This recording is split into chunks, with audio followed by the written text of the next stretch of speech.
Welcome, welcome, everyone. Oof, so grateful to be here with you all. Grateful to be here with these teachings.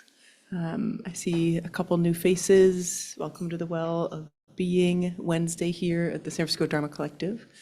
I'm Eve, and I am your steadfast guide through this at times provoking, at times scare tacticking book that is the guide to the Bodhisattva way of life, and these really truly essential instructions on how we cultivate and maintain an open heart for the sake of all beings, which is always needed and especially needed these days as we meet and face the suffering of so many different places in the world.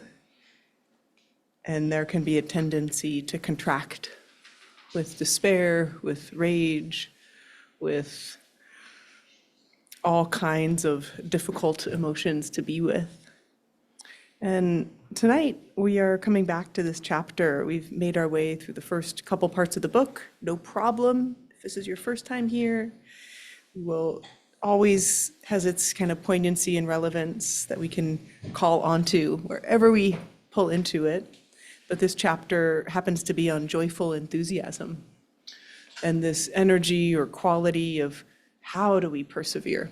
Like, how do we keep going with this intention of keeping our hearts open, forging the open heart? And we can do it just through kind of like bearing down, like, I'm gonna get it done, I'm gonna wake up. But this quality of joyful enthusiasm, also sometimes called heroic perseverance, it gives kind of a nobility and integrity and also a levity to this practice.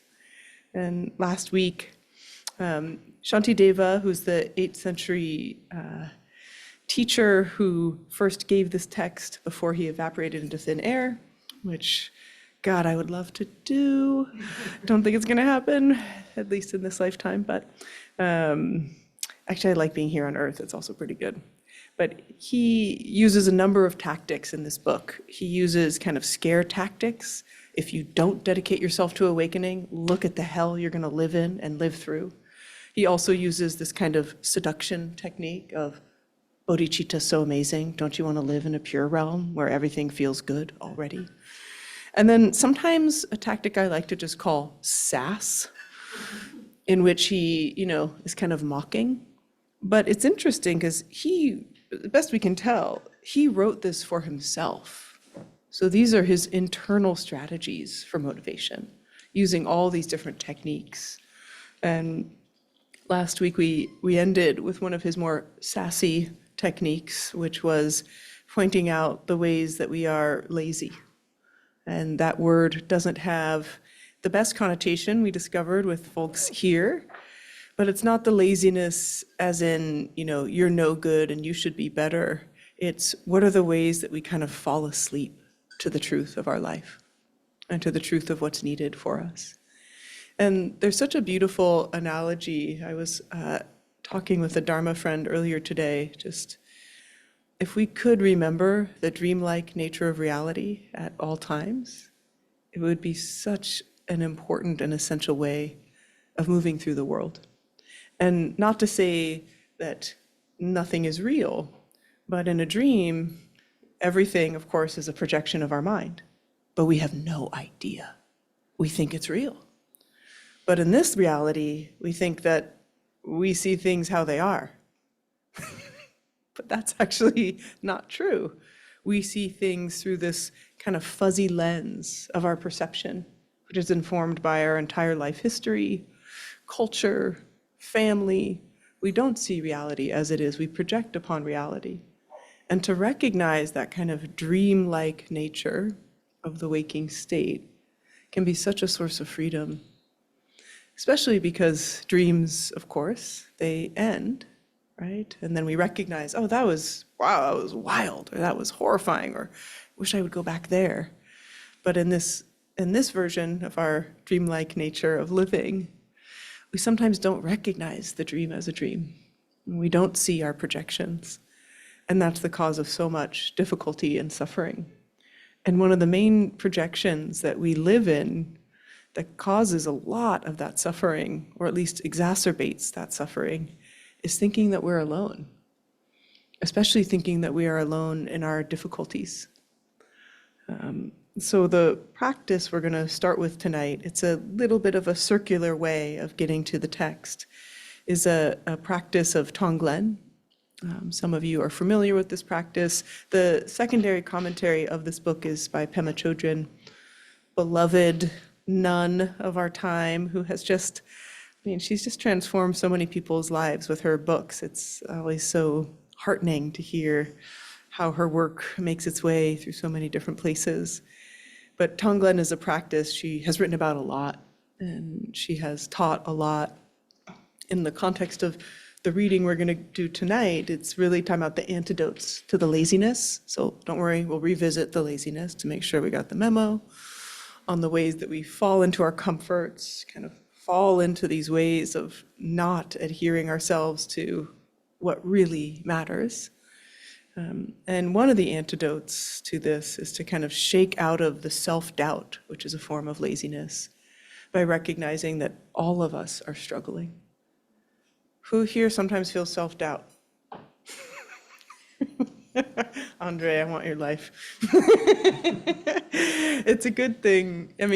I will say that having no doubt is very problematic. But, just this not quite trusting that what we feel is either okay, that what we feel is like the same, or maybe hopefully even, better than the way we think we should feel. This doubt can be a very pervasive quality through our spiritual practice and throughout our life. And within doubt, there's a very subject-object experience there of, I'm this way, I should be this way. And very often, I'm this way and everyone else is that way. And that's better, that's more important, that's more valuable, like I haven't done it. Self-doubt has many different flavors, many different flavors, but that flavor of I'm doing it wrong in a way that others are doing it right is quite challenging.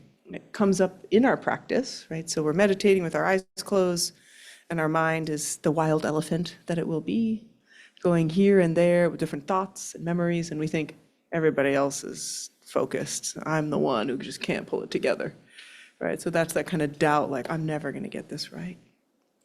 And one of the practices that Pema Chödrön recommends for that particular kind of self-doubt, that self-doubt of feeling separate or different than others, is a Tonglen for the way that we suffer, and reminding ourselves how many other people suffer or have a challenge in that way. So one example could be, it was Mother's Day this weekend, and some of us, myself included, no longer have a mother on the living plane. And there's a sense, you see all the advertising, and if you're on social media, you see all the posting, and there's this sense of lack, like, oh, my mom's not here anymore, right? Or maybe I didn't have that kind of mom where there was warmth and love. And in that moment, there's that contraction, that aloneness that gets kind of instantiated.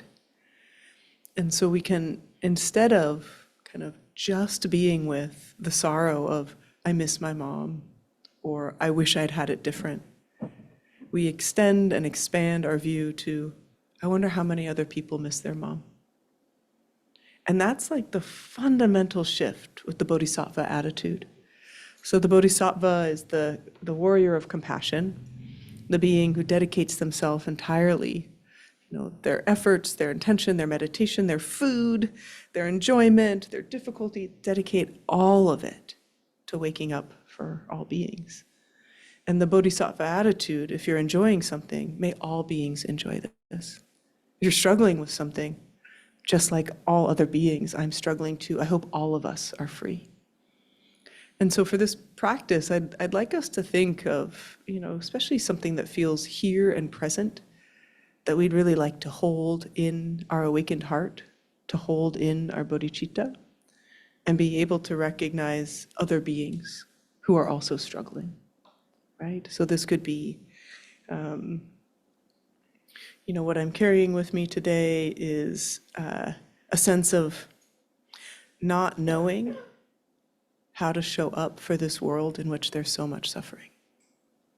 And that can feel like, a sense of despair, could be a sense of frustration. And then the Tonglen approach would be, since I already feel this despair and frustration, maybe I'll dedicate my practice to everybody who feels it and make that the transformative act of compassion. So that's the Tonglen, with really that focus on kind of including the other within our own difficulty and transforming it.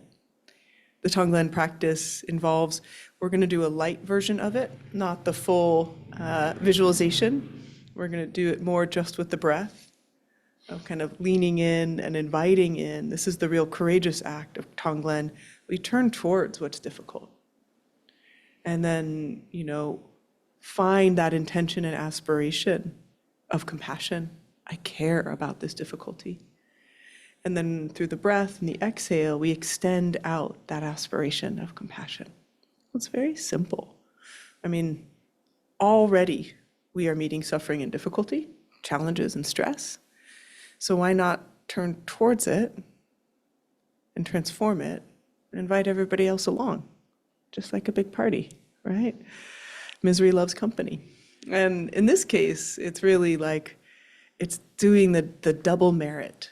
One is it's helping us keep our hearts open by providing us that rich nourishment of compassion.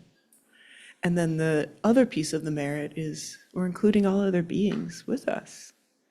And they kind of have this catalytic combination where when I think of everybody who's also struggling, I feel so much less alone. Very much, always worth mentioning that beautiful story of Kisa Gotami. So this is the woman who lived in a small village at the time of the Buddha. And, I read actually another version of her story recently and got some more details. Apparently, again, this is thousands of years ago, so this is just according to stories that have been passed down. But apparently she'd actually been trying to have a child for quite a long time and was part of a family where the in-laws didn't really approve of her, and she felt it was very important for her to have this child to demonstrate her value as a mother. And when the child was very young, the child died, and she became, understandably, completely bereft and her loss. And she was unable to accept this. And so she would take her child, who was lifeless, and go to doctors and say, you have to help me. You have to bring back this child, right? So everyone, of course, was very upset, and she's, beyond help in terms of being able to see the reality of the situation. And someone says, maybe you should go see the Buddha. They call him the great doctor, right? He's the healer. So she goes to the Buddha with her child in her arms, and he says, I think I can help you with your suffering. Go to every single home in your village and collect a single mustard seed from anyone who hasn't had loss in their house, who hasn't lost someone, where there's been no death. And so she goes and knocks on every single door, and of course, collects no mustard seeds, but starts to get that recognition, realization of the universality and shared nature of our suffering. And, not to put pressure on it, but there's something kind of very natural in the way our spiritual practice moves us from the self-centered fixation and attachment to our emotions to a more universal experience of our emotions alongside everybody else's. It doesn't mean we suppress or turn down or even try to get away from the emotions. It's just that ventilation, because that that clear seeing that mindfulness gives us of really recognizing our own experience, but also recognizing the universality of experience. It makes it hard to just shut down around ours. So there's really this kind of natural, in a way, expansion from just ours to all of ours. And so to kind of prime the pump a little, I'd love to have some folks consider what is here with you tonight that needs to be or would like to be held in bodhicitta, that would like to be held in love. So to be invited in through the breath with compassion, transformed through that aspiration of compassion in a symbolic way. And is there a way you can recognize that which you're bringing as something that others are also struggling with? And so I was hoping I could hear a couple examples from folks so we could kind of together reflect on, like what are some of these things? It could be, simple. And in the context of our sangha here, we always are engaging with this fundamental practice of non-harming through our body, our speech, and our mind. And so in what we share to the room, really being considerate of, is this the right time? Is this kind? Is this necessary? So sometimes we share things that can make a bigger impact than we intend. So using that wisdom, using that compassion, both in how we share and just as importantly in how we listen to each other, bringing that compassion to what we are receiving from what other people are sharing. So anyone have something they want to be held? Yes. I don't know where the mic is, actually. Oh, yeah, thanks. And the mic is just so folks at home can hear us. Yeah. Thank you. That was awesome. I'm Miriam. The thing that I've been struggling with lately is, on the spiritual path, just doing, I did a 1-week retreat, therapy, all sorts of meditation, trying to somatically connect with my emotions. And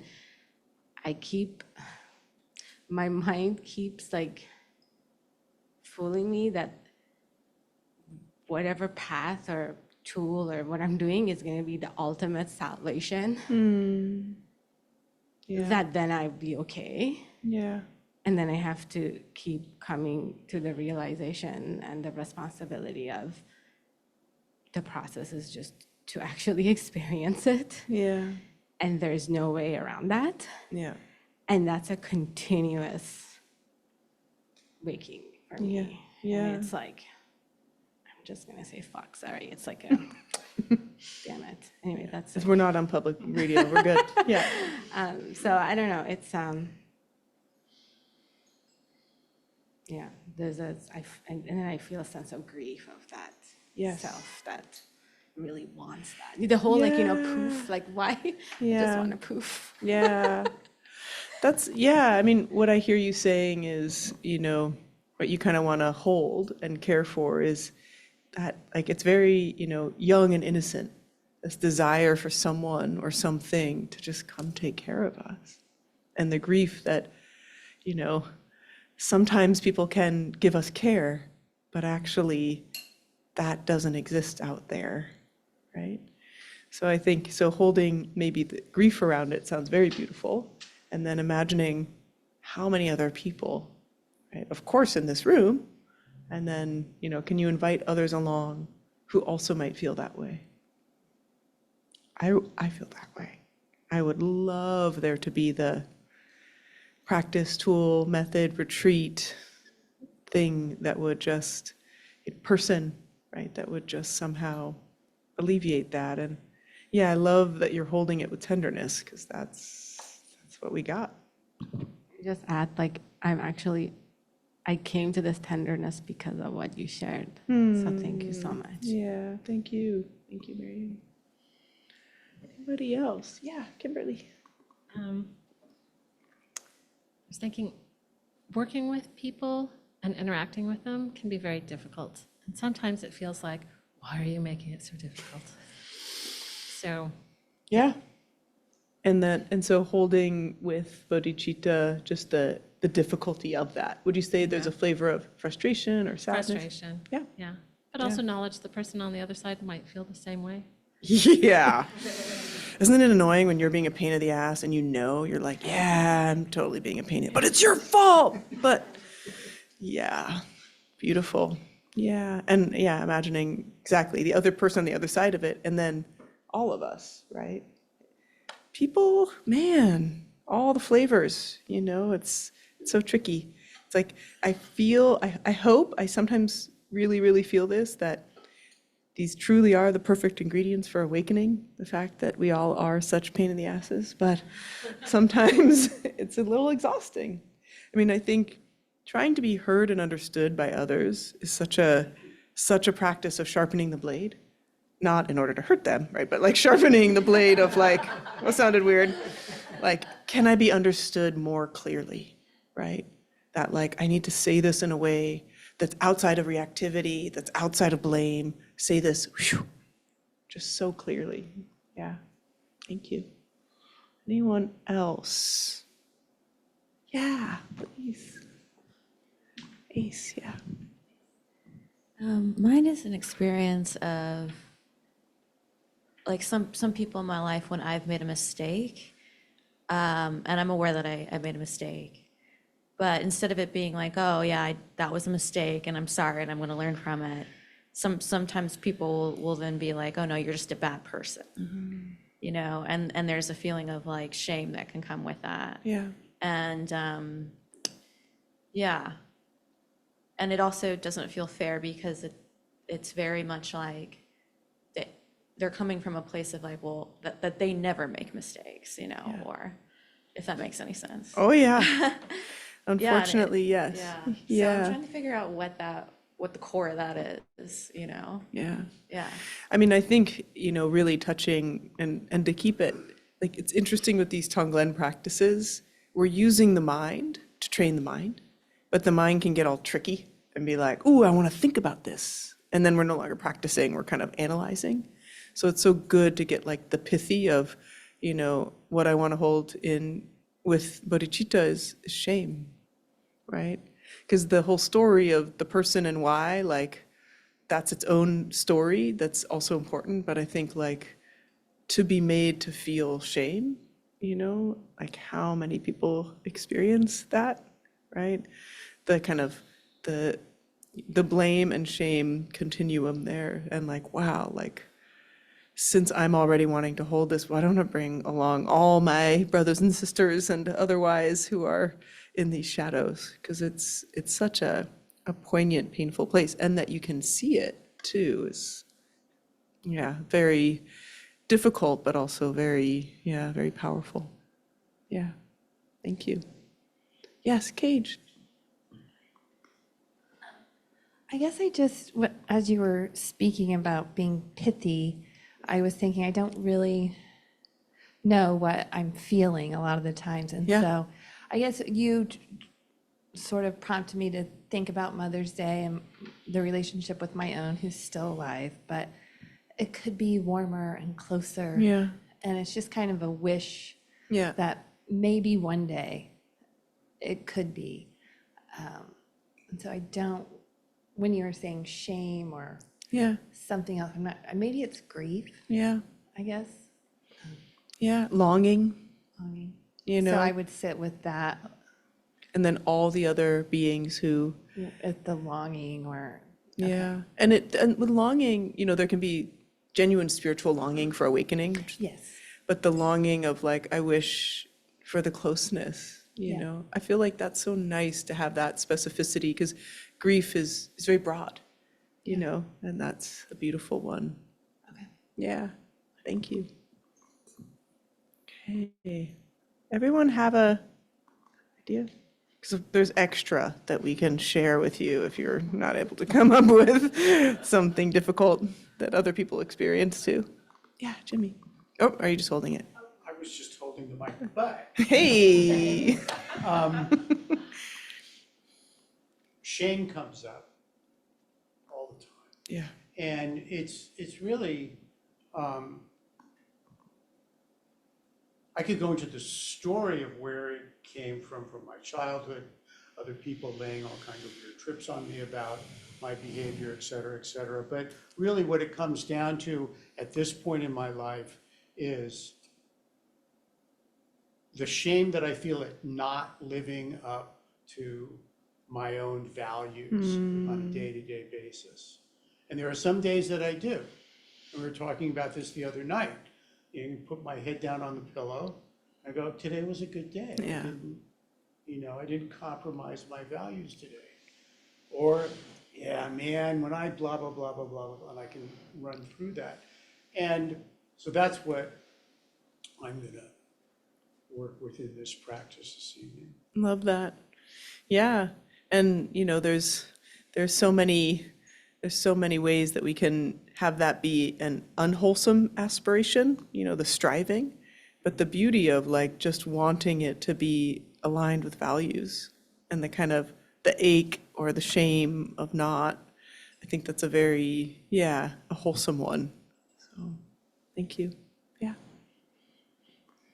I have no idea what everybody's talking about.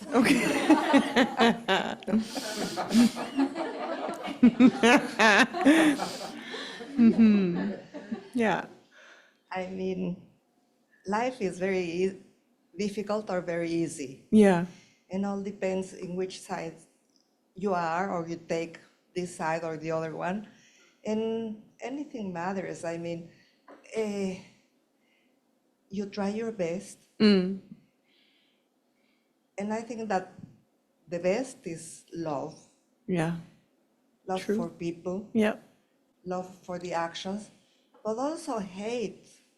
I mean, what's happening in the world, Yeah. I hate it with all my heart. Yeah. All these people killing the other people Yeah. and defending their ideas or their countries, oh, that's horrible. Yeah. But that's life. Yeah. I mean, that level of wisdom and equanimity is beautiful. But what everyone in this room, I think, is, or some people in this room, is like it's like these small ways on a day-to-day basis that we perpetuate our own suffering. And it doesn't change the fact that in general, like we choose how to see the world, like you're saying. Do I want to live in a world that is like a pure land where there is beauty and joy? It's right outside. Do I want to live in a world where there's difficulty and deceit? It's right outside. However, this more like subtle work with the tendencies of our own mind and heart is so important. I mean, this is truly karma. Karma is really, are we letting our difficult emotions kind of run wild? Because that will perpetuate, strengthen that energy and that approach, right? So if we let ourselves be full of judgment, if we let ourselves be full of shame, then we're kind of perpetuating judgment and shame here and into the future. So these practices, it's like really bringing the microscope and looking at these smaller tendencies and these smaller kind of impacts, sometimes larger, but then how do we make them smooth with our love and our care? Thank you. Yes. Mine is not a share, it's a question. I love your questions, you know that. All right, okay. So, as I've shared before in the past when we've been talking about something similar, I was raised with like a but mentality. Yeah, people have it bad, but like you don't understand my situation, and a sort of valorizing, if that's a word, of suffering, that somehow gives me purpose and meaning and identity. And I found that has kind of come up in my practice with things like Tonglen. Yeah. So, and it'll probably come up tonight. So I just thought I'd ask if you had any recommendations about that. I love the specialness of being worse off than everybody else. So clever. And you could honestly bring that to bodhicitta, too. Like it doesn't, I think it's interesting. It's still a form of separation. It's not the, kind of diminishment. It's the elevation in a way, like the better than or different than, special, somehow separate than. And that does create, a sense of disconnection with other people. And so it could be just working with this disconnection and others who feel disconnected. And that's a perfect expression. This expression is called what is it called? I can't remember, but this area of the face is called the chin boss. It's not a good name. And when we push it up, generally we're kind of like in disbelief. There's like a yes, no. Anyway, it was a perfect expression for that of like, let's give it a try, right? And if there's anything, like, is there anything though that could feel more universal that you're struggling with? Where you're like, yeah, probably other people.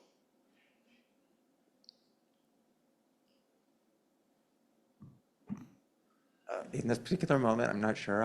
I'll Yeah. reflect on that. Yeah, because I think it's like, there might be these certain ways where we feel really distinct or different, and then there might be this like, oh yeah, everybody does actually go through this too.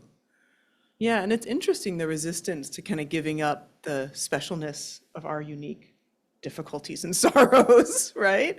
Because there is like this kind of sense of, like you said, identity and, this horrible thing or this difficult thing, and I'm here, I'm getting through it. No one else really understands, but it does separate us from others. And arguably, it's hard to say if it works for us. That I think can be up for grabs. Okay, so everyone feel like they have a thing? At least one? It's good to choose one.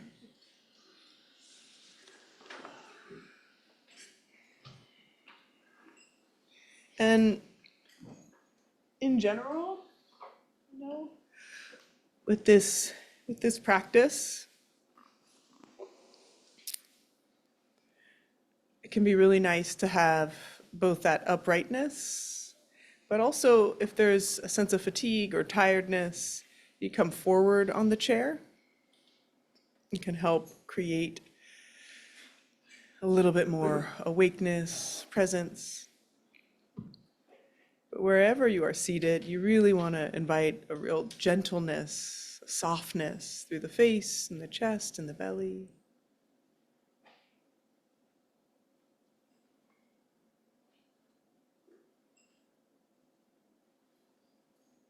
And without striving, but with some intention, how soft can you make the face?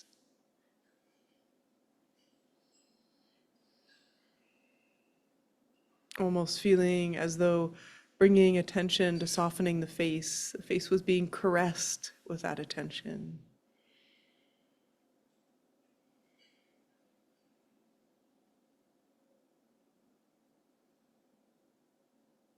Softening through the chest and the belly.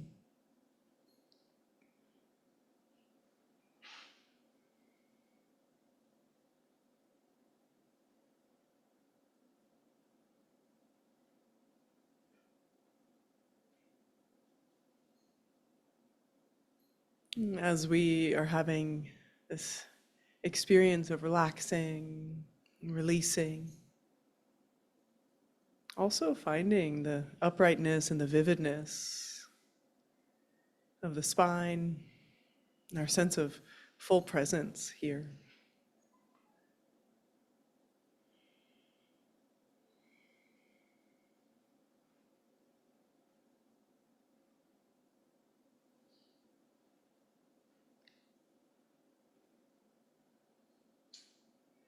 Breathing in, inviting this quality of vividness and clarity.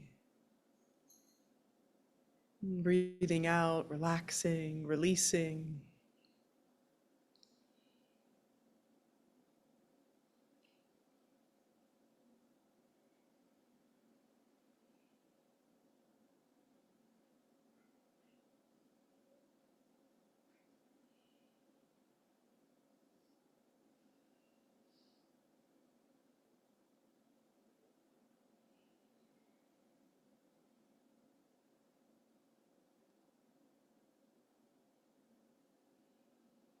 And to further strengthen this beautiful balance between ease and relaxation, alongside clarity, vividness, we can focus more deeply upon the breath. Breathing in, noticing the subtle sensations of breath at the nostrils. Breathing out, Noticing the sensations as breath travels out once again through the nostrils. Bringing this very small aperture of our attention.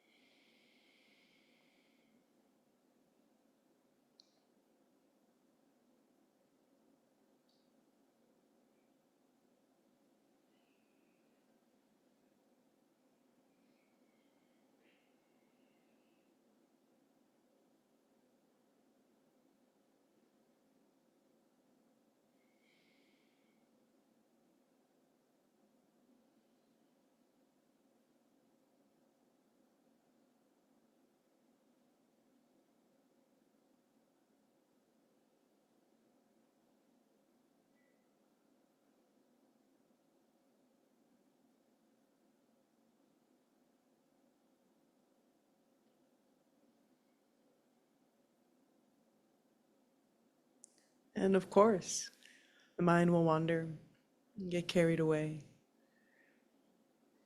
And seeing how gently, how kindly we can then relax, and release, and return to the simple following of the breath. Noticing possibly the coolness of the breath as it travels in, and the warmth of the breath as it travels out.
Without forcing, completely empty of aggression. Seeing if we can inspire that joyful enthusiasm to sustain the attention fully with the inhale to the exhale for as many breaths as we can. Knowing that this settling of our attention and awareness to the body and the breath will deeply support not only our practice, but our way of being, our ability to be present with what's happening, with everything that matters in our life. So taking that motivation to inspire this joyful enthusiasm, gently following the subtlety of the breath, traveling in and out.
Can we be kind and generous with whatever way our mind is showing up right now?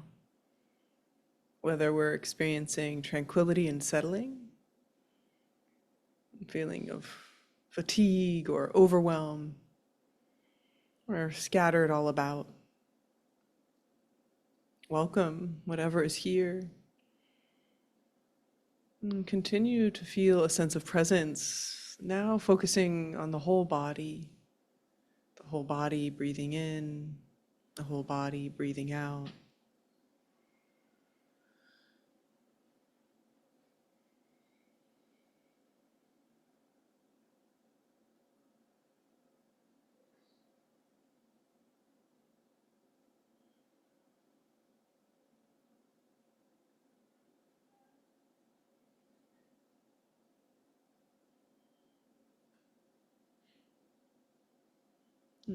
Finding a home in this one place where we actually always are, here in the present moment with our body.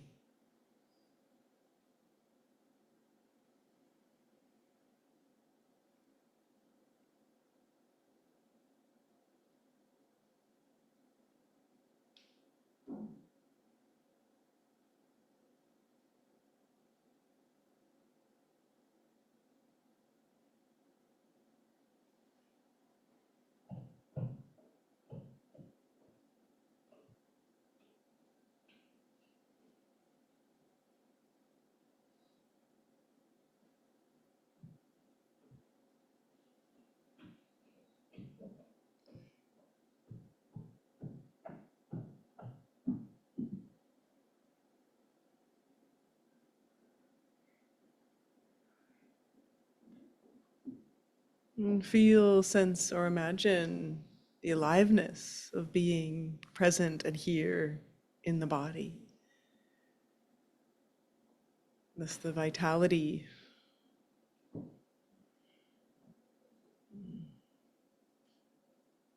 Without doing anything or going anywhere, just that effervescence of the body, breathing, the body being.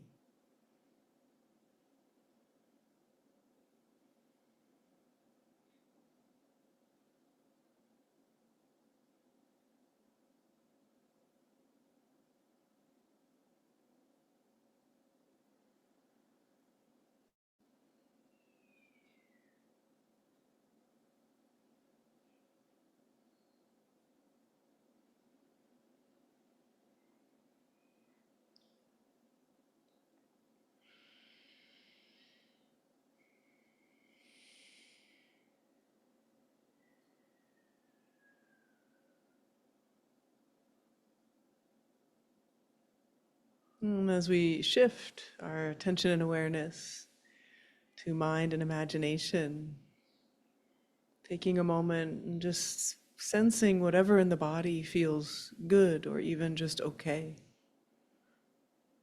Allowing ourselves to harvest a little bit of goodness just from being present in the body.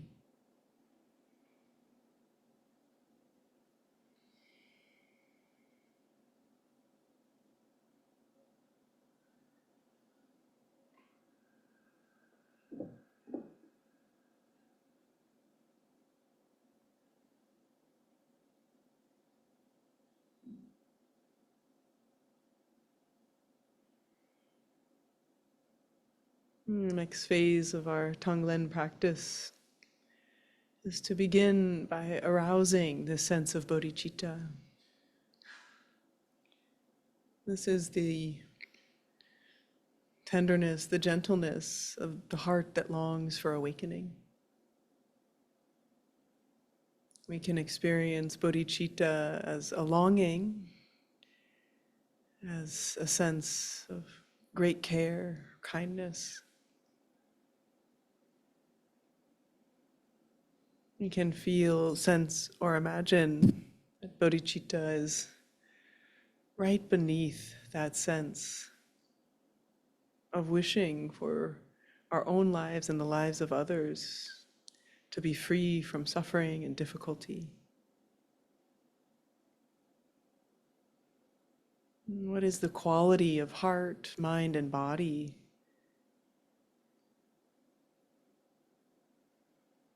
When we turn our mind towards these difficulties or struggles.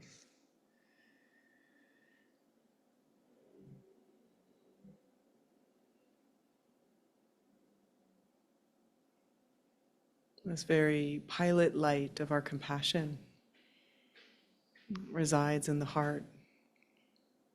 It's the fundamental desire or wish to feel at ease, free from pain. The very quintessential bodhicitta gets us out of bed in the morning, gets us to the shower, feeds us, cares for us. Just a caring quality that moves through all the things we do in our life towards goodness, wholeness.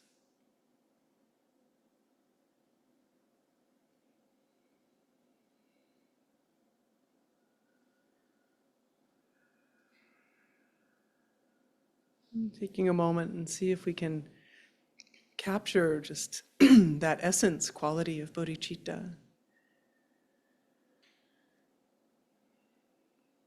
Maybe a sense of warmth at the heart, a sense of ease through the body.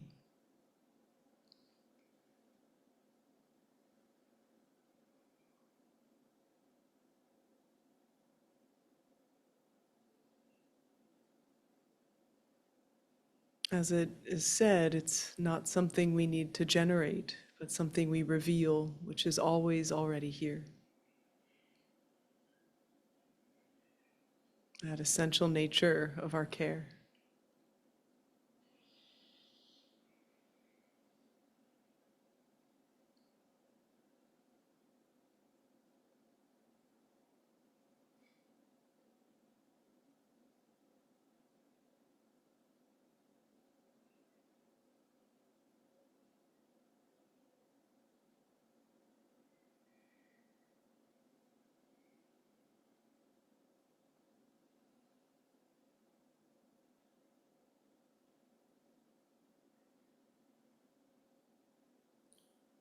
And while maintaining and sustaining some sense of bodhicitta, we now turn our mind towards that which is a difficulty for us or something we'd like help with.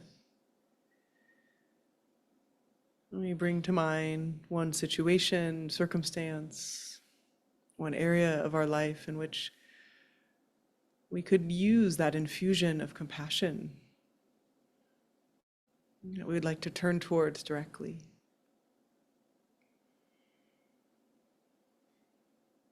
For a couple moments, just recognizing the difficulty or challenge of this experience or circumstance. And feeling the heart's natural yearning for relief, for holding, accompaniment.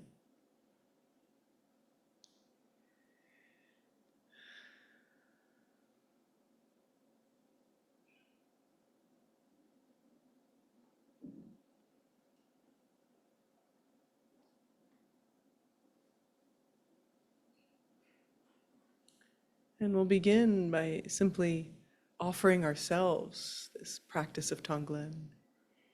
So with the inhale, really holding in mind not only this difficulty, but our aspiration to be free or held in this difficulty. And then with our exhale, extending that wish of compassion. May I feel more free. May I be held and safe. May I experience love and belonging. And for a couple moments, simply with the breath, allowing ourselves to focus with the inhale on that which is obscuring our happiness and well-being. With that heartfelt longing, with the exhale, extending, enveloping ourselves in this wish of freedom.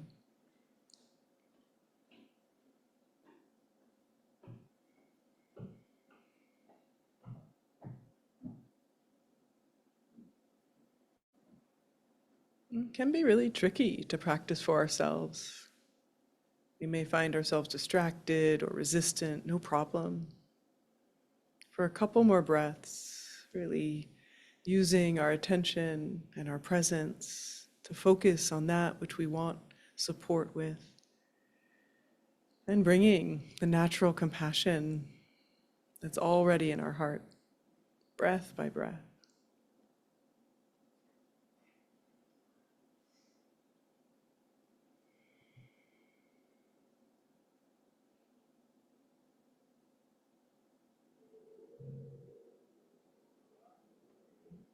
And finding the words or phrases on the exhale that might be supportive.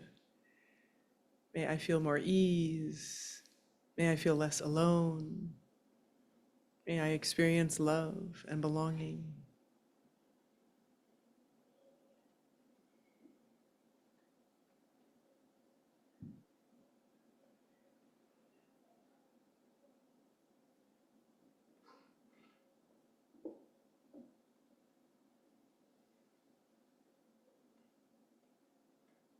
Noticing how it feels in the body as we turn towards this difficult part. And bring this care, this consideration and kindness.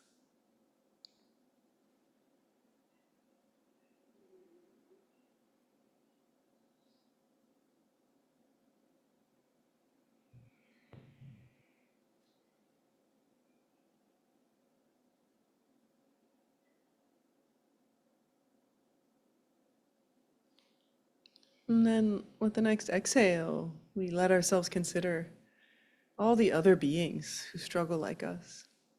Maybe there's a handful of people who we know have our similar struggles, so starting with them.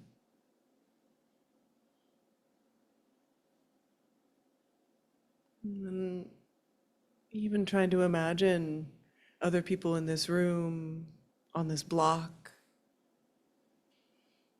in this neighborhood. How many of them might have this struggle too?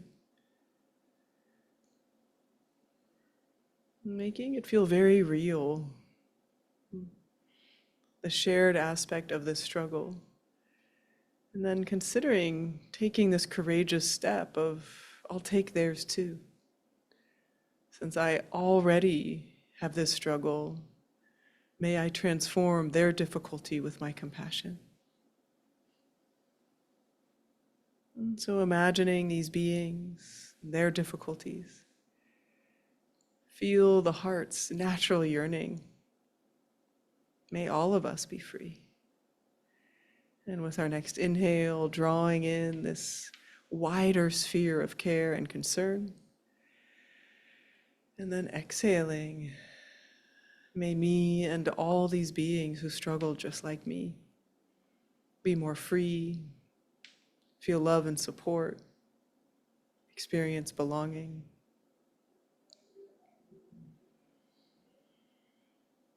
And breath by breath, with full focus and attention, holding these other beings as though they were our brothers and sisters, because they are. Inviting in their difficulty too for this transformation.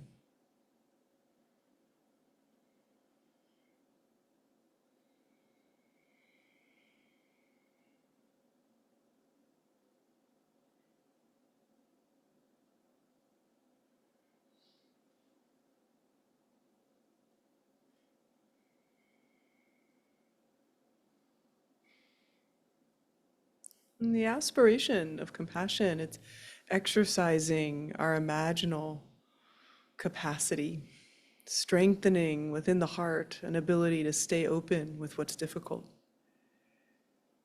So feel the goodness, feel the dignity of that aspiration. Not just imagining and make-believe, but true training of the heart and mind. A couple more breaths here, bringing everyone along.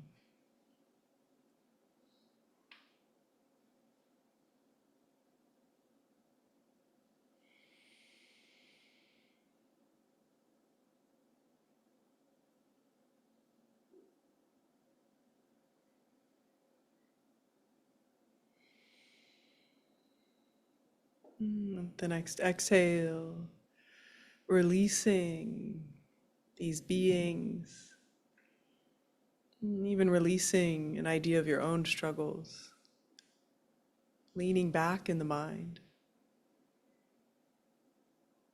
and resting in this field of compassion and care, feeling it saturate attention and awareness, feeling or imagining the body completely saturated with this compassion and care.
Thank you for your practice.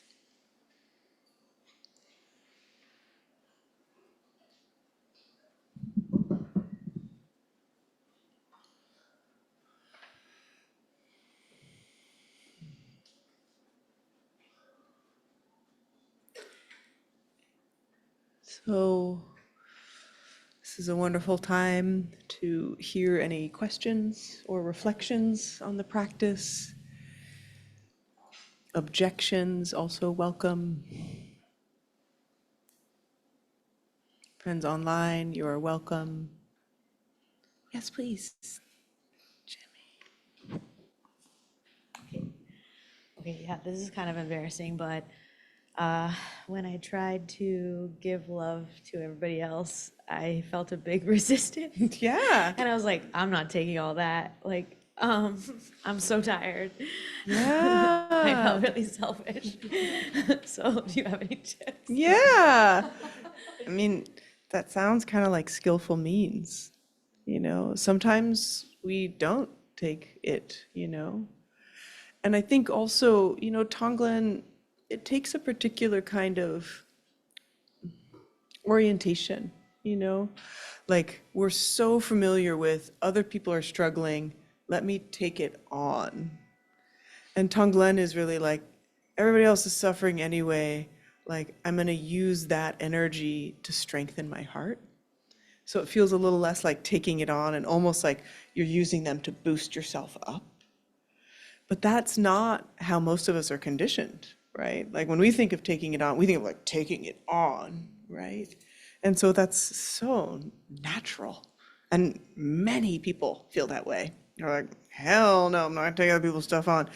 And I think there's and also like when we are really tired and depleted, it might not be the right time to do this practice, right?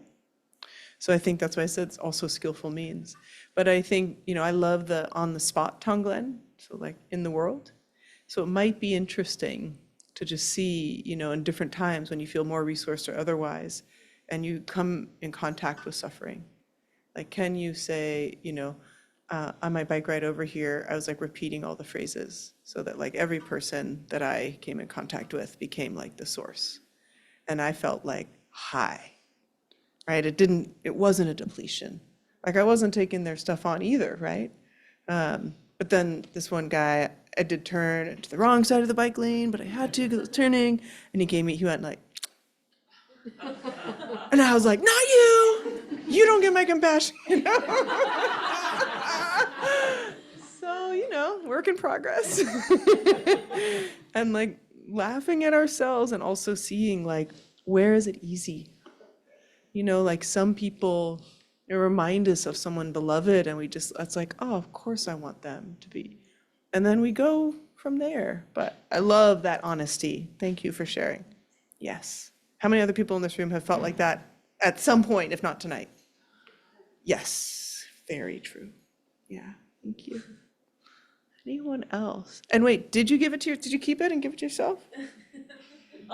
No? I was like, this is pretend, I gotta take it on, and I couldn't do it. Oh. Okay, I'll try it. Okay, okay. Yeah.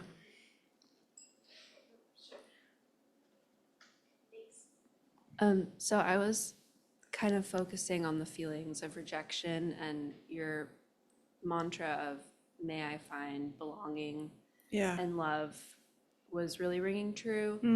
And I was imagining these, just some specific faces came to mind of different women I've encountered in my life, and I was really,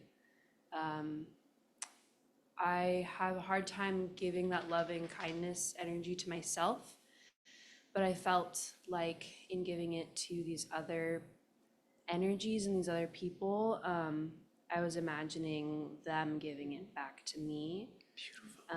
And so I felt very supported in that. So thank you. Thank you. Beautiful. Yeah. It's a sneaky move I sometimes do in Tonglen of like them giving it back to you. So that's so skillful. And you know that there's so many varieties. There can be the like, I can't right now. It feels like too much.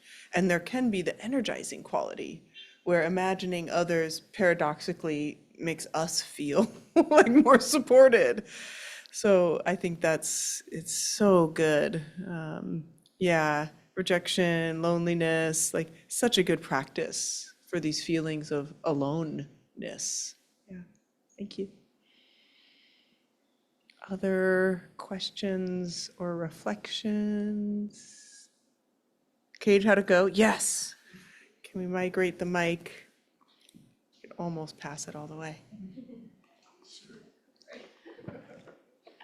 Well, this one was a tricky one because I think when I started the Tonglen, I fell into a puddle of sadness, I believe. And so it's really difficult when you're gripped by an emotion to get it gone, I guess. So I was just wondering if you had any tips. Yeah. So you were like, you were like imagining this situation in which there's sadness and then the sadness became bigger than the Yes. breath in a way? Yes. It took my breath away Yeah. and my throat. Yeah. Yeah.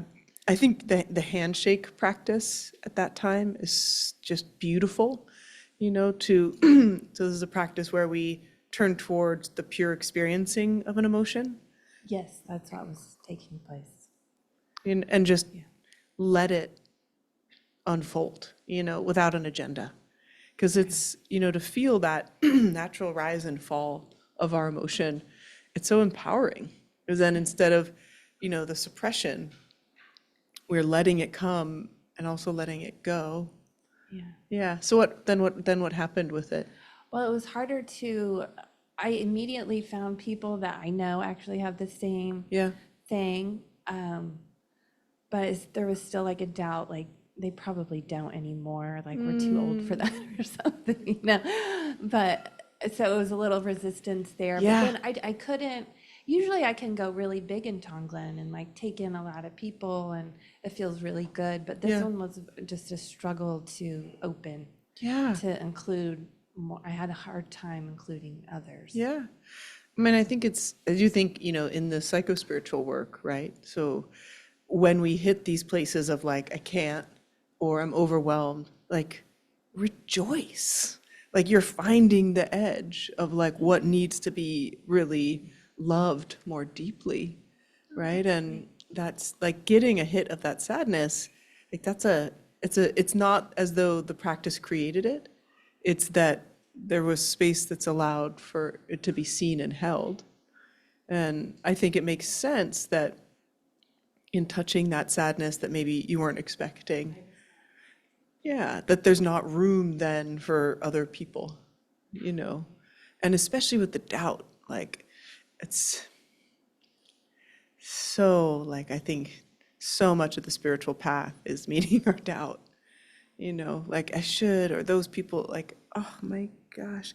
And if we in that moment can just practice love for the doubt, and I still don't know my like fundamental okayness, my fundamental not brokenness. I feel like I want that to be held in bodhicitta.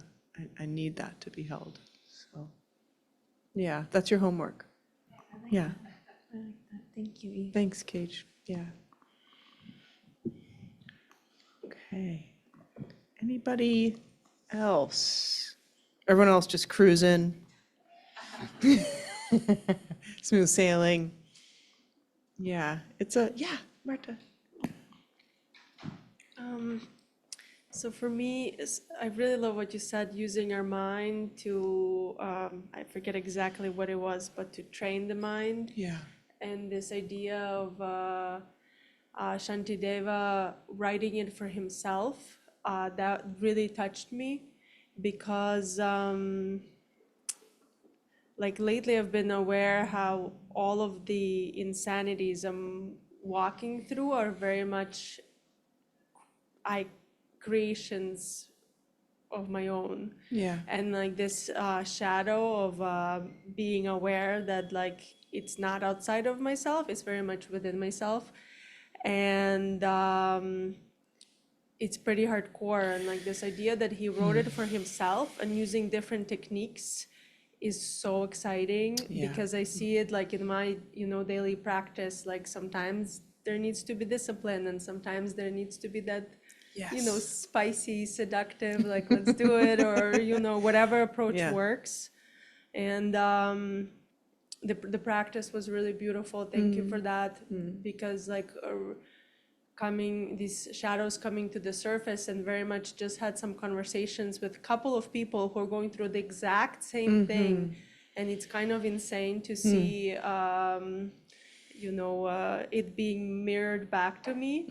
And I don't know if it's like suffering loves company, or just the idea that I'm not alone, they're not alone. Yeah. I understand them because I'm going through it. Yep. And in a way, what opened up for me is like this gratitude for even like having these feelings, because I have understanding of what they're going through. So the compassion is very sincere. Yeah, and beautiful. It's so beautiful. Like no matter the level of insanity, it's like I understand them, and for that I'm deeply grateful. And very much felt it in the practice. So thank you for Yeah. that. Thank you, Marta. So beautifully said. All those layers of it is really interesting when the world gives us that like mustard seed experience where we think we're going through this hard thing, and then like we run into all these people who are going through other versions, and I'm like, oh damn, wow. And then as you said, like the unbelievable kind of curriculum of that, in that when we see and really feel the difficulty and depth of that, our empathy is just like shining brightly. And that is, what over and over he's beseeching us, right? Open your heart, keep seeing, meet every challenge on the path as this alchemical agent for your awakening. So, yeah, thank you. Okay, yeah. Yeah?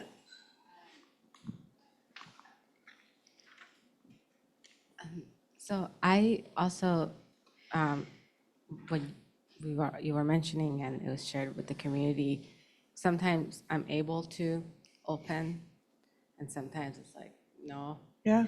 And when it's like, oh no, I also, then there's a judgment of like my judge is very strong. Like, you're not that special. Like, you really think you're the only one. Like, I judge myself for that too, simultaneously. Yeah. But I'm just curious, like, what is the psyche's protection mechanism? Like, what is it trying to do in that aloneness? Like, I don't know. I don't know if you have any thoughts around I that. think in general, just at like the high level, there's just we're always kind of vacillating in this mind of hope and fear.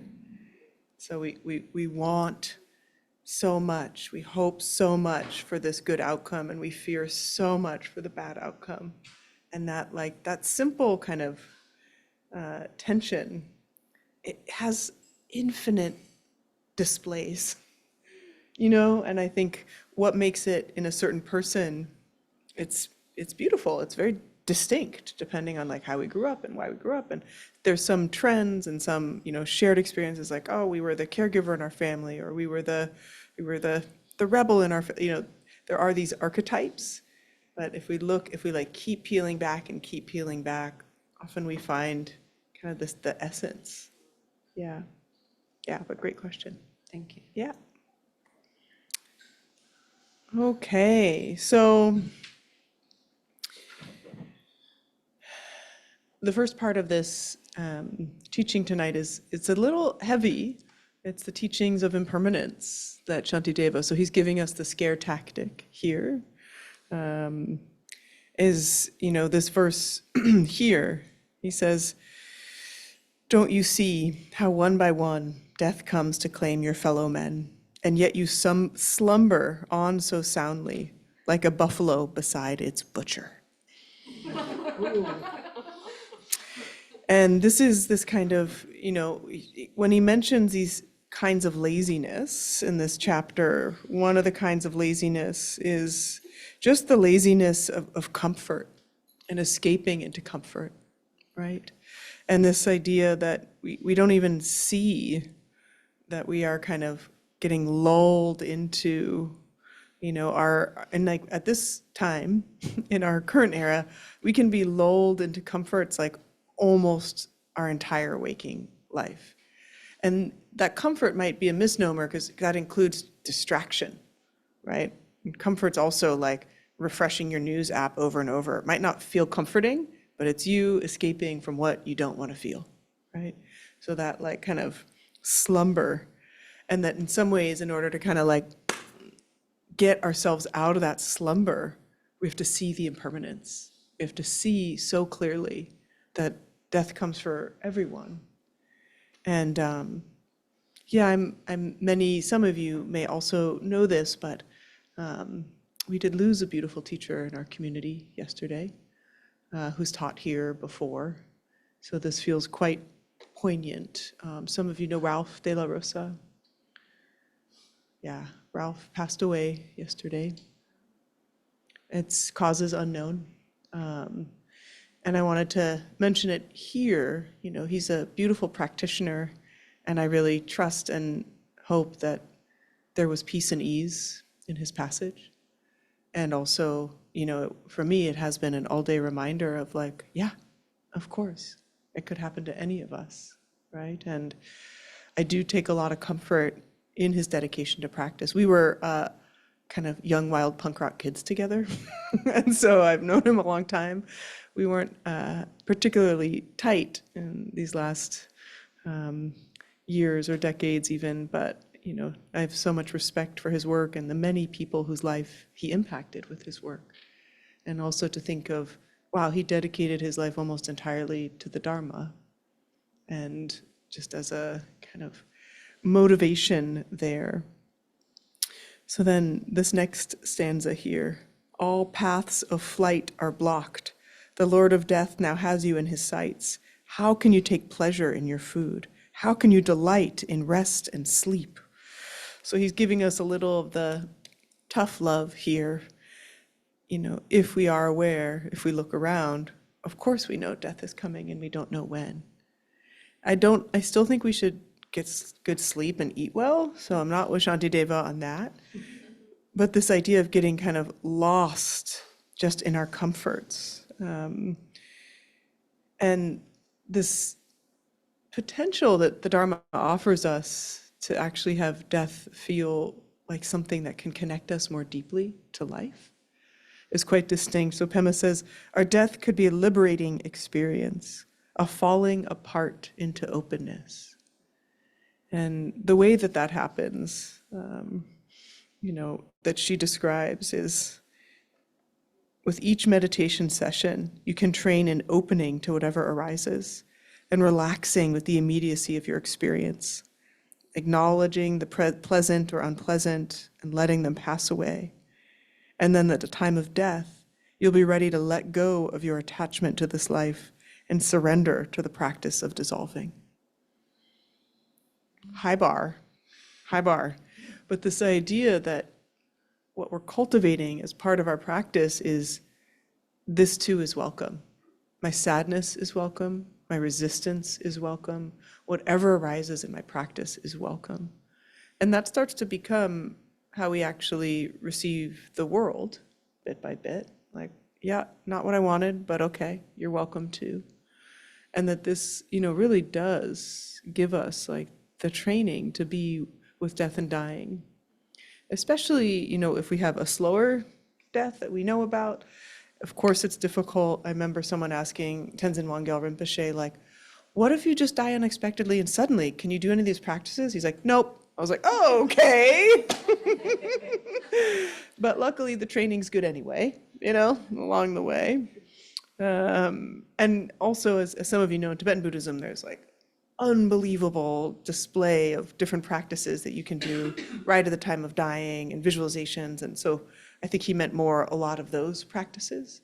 But that fundamental, like all meditation being a preparation for death, points into being able to receive what's arising without clinging and attachment, without aversion. And she goes on here and she says, Shanti Deva presents death as the Grim Reaper. If we haven't relaxed with groundlessness during our life, death may well be terrifying. But if we've given birth to Bodhicitta, death won't cause us to retreat into self-absorption, no matter how afraid we might be. Even our fear will connect us to all others who are equally terrified and alone. Right there, in what might be our darkest moment, we will be able to connect with the tenderness of basic goodness. Dying like this is said to be a joy. I find this so beautiful and motivating, this possibility of, our daily practice really being something that prepares us even for the end of our life and everything in between. And that idea that like all of our fears, all of our sorrows, just like Marta was saying, like opening us wider and wider and wider to love others and to be connected to others, because we truly are. And then Shanti Deva gets real dramatic, and I was going to skip these, but I just want you to know how crazy he is. The hells in which the boiling molten bronze will burn your body, tender like a baby's flesh. All is now, anyway, so we'll move on from that. He goes for it. And he's like, he wants you to imagine like how hard it could be to die without having opened your heart. Like that's his true charge. And then this is such a beautiful stanza. Take advantage of this human boat. Free yourself from sorrow's mighty stream. This vessel will later be hard to find. The time that you have now, well, this is a little harsh. The time that you have now, you fool, is not for sleep. But of course he means falling asleep completely, not being awake, falling asleep into your comforts. But I love this, the advantage of this human boat, like, free yourself from sorrow's mighty stream. And it really is this kind of enlightened self-interest, bodhicitta. It's not just, oh, I should do this because all beings also need to be free. Like, it's really good for us to focus our mind on the benefit of others. Time and time again, across research studies, what makes people happy? Altruistic motivation, being of service, right? So this, and again, it can be this tricky, in some ways, leap of faith to believe that our imagining through practice is altruistic. That generating, that karma of the mind that inclines towards goodness is so altruistic. It's so good. It's so good that one day I may just like be able to send love to that bicyclist who throws me shade, when I cut into the wrong lane, which has none of his business after all, right? It's like we can always imagine getting a little closer to just, because like in that moment, I contracted. And for like a half block, I was like, I mean, what's he know? He was, like this whole thing, it mattered not at all. Just such a like shaking of the head, so shaming, Oh, so good. And then her, then the real part here, he kind of like turns around from this, admonishment and fear of like, you should not practice this loneliness, remember death. Then he also kind of confronts directly this laziness of self-contempt and the laziness of discouragement. So the laziness that like, I'm not good enough, or it's too overwhelming. And he invites us to kind of find this deeper well of strength. He says, do not be downcast, but marshal your strength. Take heart and be the master of yourself. Practice equality of self and other, the Tonglen practice. Practice the exchange of self and other.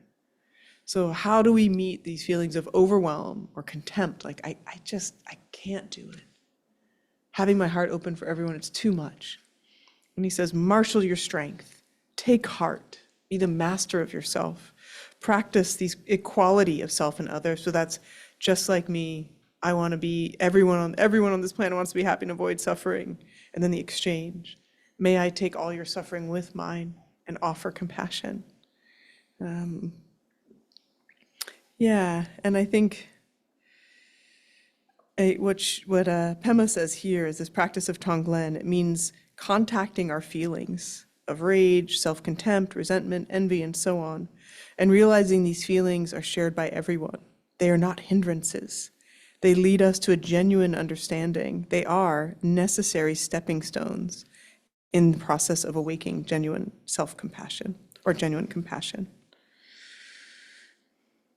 So I think I'm going to wrap it up there a little bit, but I really love these next couple pages here about kind of taking heart.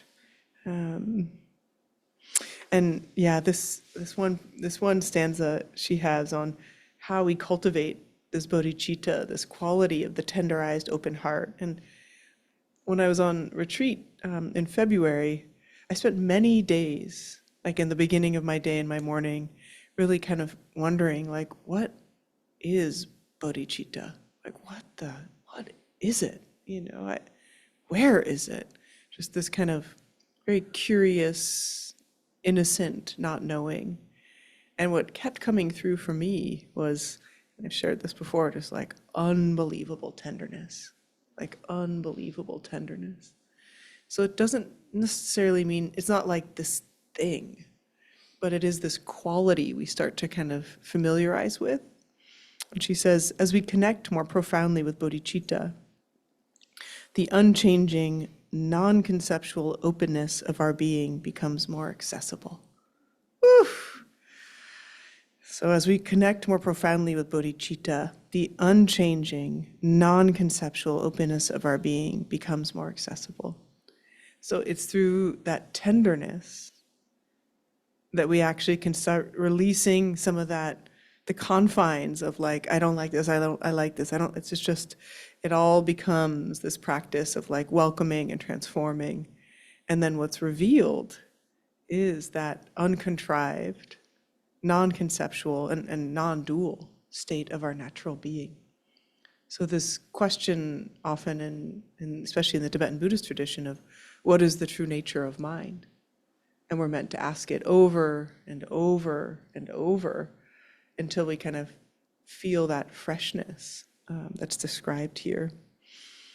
Because our basic nature is never altered by worldly confusion and pain, even glimpses of this sky-like mind deepen our experience of Tonglen. Knowing this, even intellectually, we breathe in with the wish that all beings uncover their true nature, and we breathe out with the same aspiration. So here we are, practicing our bodhicitta, tenderizing the heart, imagining all beings, And then we are touching this kind of primordial nature, this open nature, this expansiveness. And all we want is for everyone else to feel it too. Just beautiful, beautiful, right? So again, even if it's just intellectual, just that idea that we have some sense that there is something profoundly good and beautiful and shining here in this heart, and we're polishing it and polishing it and polishing it. We just can't wait for all beings to feel it too. Right? That's bodhicitta. So with that, let's take a moment to dedicate our practice.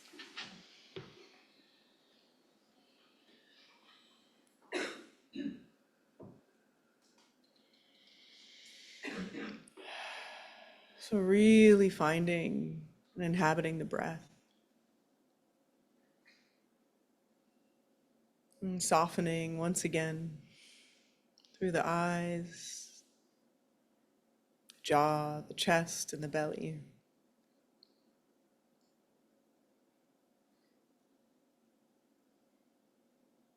Noticing how the body feels in this moment.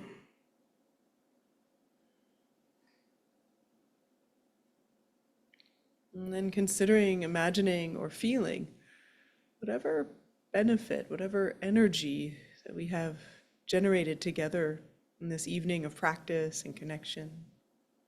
Imagining this as a precious gift or treasure. And we offer it up completely. So bringing to mind this energy, this treasure, we place our hands together in front of the heart if that feels comfortable. It's a symbolic gesture of offering.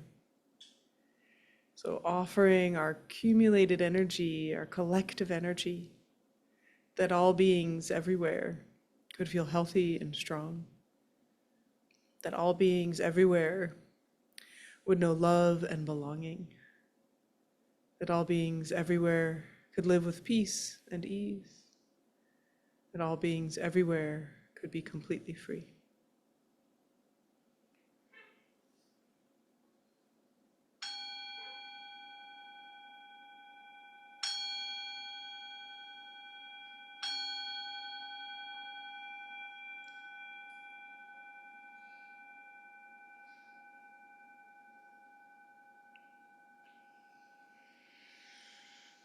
Thank you all. So great to be here. A couple quick announcements from me, and then I think from Cage. So my quick announcements are, mark your calendars, July 24th, 25th, 26th. We're doing a mini Cultivating Emotional Balance, myself with Tenzin Shoki and Ryan Redman. It's kind of the core teachings I've been offering the last 15 years on using emotions as a path for awakening. It's awesome. We'll be here. And part of that is actually to let people know we haven't done teacher training for cultivating emotional balance in a couple years. And we're going to do our next teacher training starting in October in Mexico City. I will be like a hanging out teacher, but I am so grateful that some of my senior students have taken the teacher training over.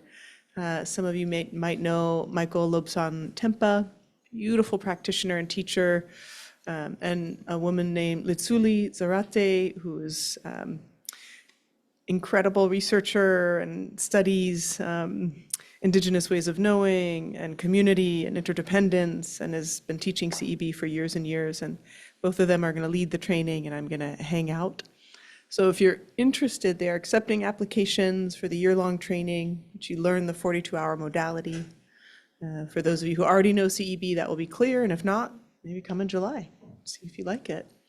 There's still a couple spots left on the July 5th through 12th retreat in Costa Rica that I'm leading on the 4 measurables. If you're interested, let me know. I can send you info.